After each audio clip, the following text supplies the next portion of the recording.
Hello everyone. बेटा हम लोग ट्रांसफॉर्मेशंस पढ़ रहे थे, उसके मेथड्स पढ़ रहे थे, जिसमें हम लोगों ने पहले हीट शॉक मेथड पढ़ा था और आज हम लोग पढ़ेंगे gene gun methods. Gene gun method को हम लोग बायोलिस्टिक मेथड भी बोल सकते हैं, ठीक है। और इसको हम लोग प्लांट्स में यूज़ करते हैं, मतलब gene gun methods plant cells के लिए यूज़ की जाती है। ट्रांसफॉर्मेशंस अगर प्लांट सेल्स में करनी होती है तो जीन गन मेथड्स हम लोग यूज़ करते हैं। अब आप लोगों को पता है कि ट्रांसफॉर्मेशंस क्या होती है, और हम लोग सीधे चलते हैं जीन गन्स मेथड पे। यहाँ पर देखिए जीन गन मेथड क्या होता है। ये which consider a gene gun, right. अब इसमें क्या होता है कि फॉरेन जीन जो हमारा डिजायर्ड जीन होता है इसके अंदर है। ये फॉरेन जीन है, या इसको हम डिजायर्ड जीन भी बोल सकते हैं, right. Coated with gold and tungsten particles. किससे कोटेड किया गया है इसको? इसके बाहर ऐसे कोटिंग की गई है ना। फॉरेन जीन के बाहर कोटिंग की गई है। किससे की गई है कोटिंग? मतलब हम लोग कह सकते हैं कि इसकी कोटिंग जो है वो गोल्ड और tungsten. AU represent gold, gold का सिंबल है, और W सिंबल किसका है? टंगस्टन का है, which is element. Gene gun having a desired DNA। तो अब क्या है कि इसके अंदर क्या है, जीन गन में डिजायर्ड जीन्स प्रेजेंट हैं, राइट। तो ये जो DNA है ये कोटेड है, आपको पता है कि DNA coated gold particle along with tungsten, ठीक। तो अब क्या होता है कि इसमें बेसिकली ये जो हमारे पास होस्ट सेल है, ये टारगेट सेल जो है, मतलब प्लांट सेल्स में ही इंसर्ट किए जाते हैं। तो जो हमारा टारगेट सेल है वो क्या है? होस्ट सेल है, ठीक है।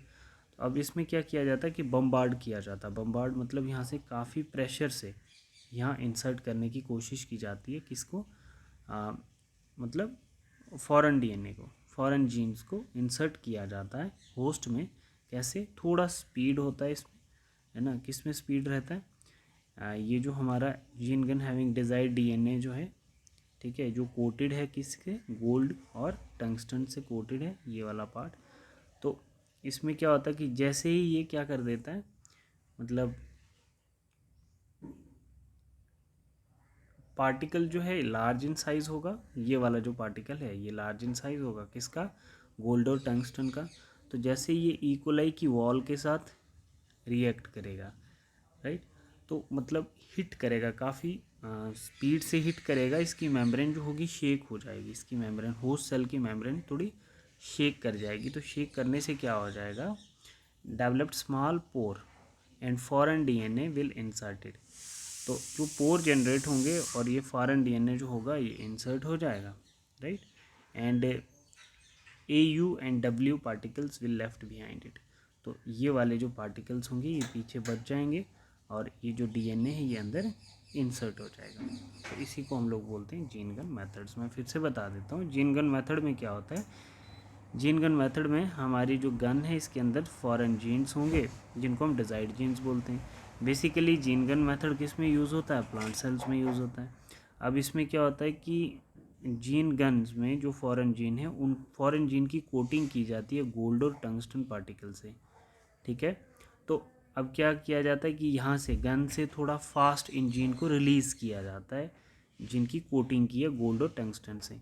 तो अब जैसे ये हिट करेंगे इकोलाई की मेम्ब्रेन के साथ, है ना, टारगेट सेल मतलब होस्ट सेल की मेम्ब्रेन के साथ हिट करेंगे, तो इनका साइज़ जो है ना, इनका जो पार्टिकल का साइज़ जो है वो लार्ज इन साइज़ है। तो ये साइज़ की वजह से क्या हो जाएंगे? पीछे गिर जाएंगे, और जो DNA होगा वो इंसर्ट हो जाएगा होस्ट के अंदर।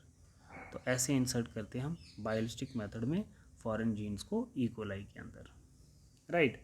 अब माइक्रो इंजेक्शन मेथड क्या होता है वो हम लोग देखते हैं नेक्स्ट स्लाइड पे। देखिए जो थर्ड है हमारा, that is a micro injection methods. मतलब किस में यूज़ किया जाता है? एनिमल सेल में यूज़ किया जाता है। आप लोग अच्छे से ना नोट्स देखें, आपको चीज़ें खुद ब खुद क्लियर हो जाएंगी। ये हमारा न्यूक्लियस है, ठीक है। तो ये हम लोग माइक्रो इंजेक्शन यूज़ कर रहे हैं ना। माइक्रो इंजेक्शंस में हमने क्या किया? सबसे पहले देखिए हमारा ये प्लाज्मिड DNA है, जिसको हम फॉरेन DNA भी बोल सकते हैं। इसको हमने इंसर्ट कर दिया किस में? नीडल्स में, सिरिंज में इंसर्ट कर दिया, और अब हम सीधा ही न्यूक्लियस में सिरिंज को इंजेक्ट कर रहे हैं, तो हमने इस डीएनए को पहुंचा दिया न्यूक्लियस के अंदर। अब न्यूक्लियस में इस डीएनए का क्या होगा, ट्रांसक्रिप्शन होगा, मतलब क्या बनेगा, डीएनए से आरएनए बनेगा, और ये आरएनए जो होगा इसका फर्दर आगे ट्रांसलेशंस होगा, और ट्रांसलेशंस के बाद फर्दर प्रोटीन्स बनेंगे। मतलब recombinant DNA is directly injected into the nucleus of an animals. आप लिख सकते हैं recombinant DNA is directly injected into the nucleus of an animal cells through micro injection syringe. तो ऐसे हम लोग इसमें फॉरेन डीएनए को इंसर्ट कर सकते हैं इनसाइड द इकोलाई बॉडी। अब इसमें देखिए जैसे हमारे पास वेक्टर मेथड होता है, लास्ट मेथड जो है ये हमने पहले भी पढ़ा है। इसमें देखना बेटा वेक्टर मेथड क्या होता है, हम लोग जो फोर्थ मेथड पढ़ रहे हैं ट्रांसफॉर्मेशंस का, that is a vector method. हमने ऑलरेडी पढ़ा है वेक्टर मेथड क्या होता है। इसमें थोड़ी सी कुछ चीज़ें न्यू होंगी आप लोगों के लिए। This is not only the way to introduce alien DNA into the host cells in a method known as microinjections. Recombinant DNA is directly injected into the nucleus of an animal cells. The another method suitable for plant cells are bombarded with high velocity microparticles of gold or tungsten. ठीक है, coated with DNA in a method is known as ballistic or gene gun methods. Clear है सबको यहाँ तक? And the last method use disarmed pathogens. याद रखना vector method को हम लोग डिसआर्म पैथोजेंस भी बोल सकते हैं, known as vector, which when allowed to infect the cells transfer the recombinant DNA into the host cell. सबसे पहले आप लोग देखिए वेक्टर डीएनए के मतलब वेक्टर डीएनए जो है या वेक्टर मेथड आप लोग बोल सकते हो, इसके दो इम्पॉर्टेंट मेथड्स हैं, एक रेट्रोवायरस, ठीक है, और एक टीआई प्लाज्मिड है। सबसे इम्पॉर्टेंट याद रखना टीआई प्लाज्मिड जो है ये प्लांट में एज अ वेक्टर यूज़ किया जाता है और रेट्रोवायरस एनिमल में यूज़ किया जाता है, ठीक है।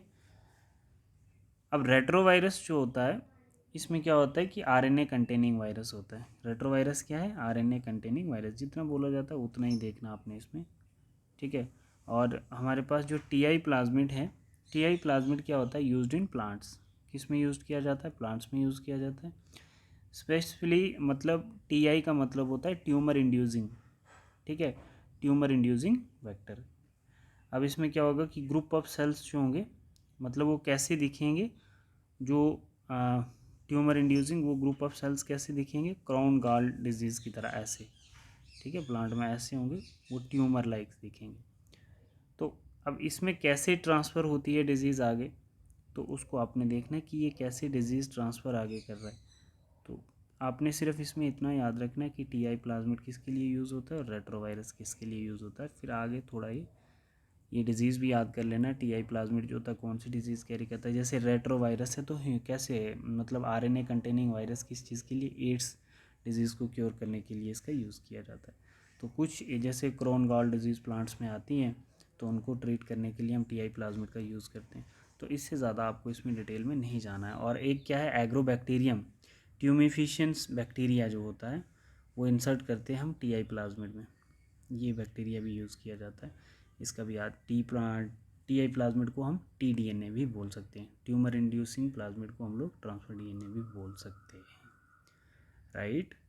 मतलब टीआई प्लाज्मिड ट्रांसफर डीएनए क्या होता है कि अनकंट्रोल्ड ग्रोथ होना सेल्स की, जब अनकंट्रोल्ड ग्रोथ हो जाएगी सेल्स की तो डिजीज़ हमारे पास क्रोन गॉल डिजीज़ बन जाएगी।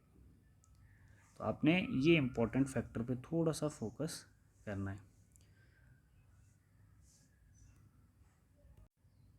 बेटा। अब हम लोग कुछ क्वेश्चंस करेंगे ट्रांसफॉर्मेट के और नॉन ट्रांसफॉर्मेट के रिलेटेड, वो हम नेक्स्ट वीडियो में देखते हैं। इसी के कुछ क्वेश्चंस हैं वो नेक्स्ट वीडियो में देखेंगे हम लोग।